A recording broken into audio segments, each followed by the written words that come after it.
Knowledge often advances when people from different fields of activity come together to look at an issue of mutual interest from different perspectives, and so it was with this study.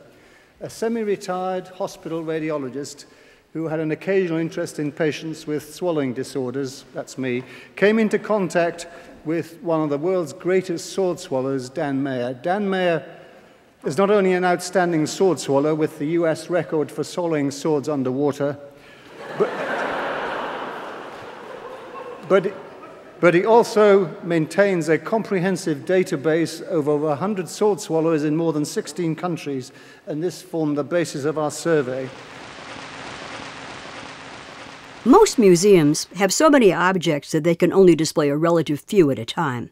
The other objects, many of them quite interesting, are typically kept in basements or attics or even in entirely separate warehouses. Sometimes a museum will store a few large objects in the parking garage temporarily, but this kind of makeshift arrangement can have a dramatic effect on how visitors see the museum.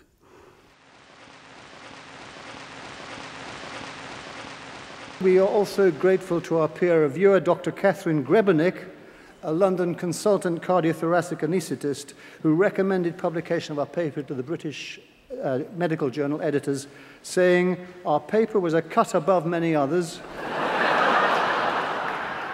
added to the incisive body of literature on sword swallowing, and she wrote it made its points well and would keep the BMJ at the cutting edge of sword swallowing literature. And finally, we are of course grateful to all the members of the sword swallowing fraternity and our medical colleagues. Oh.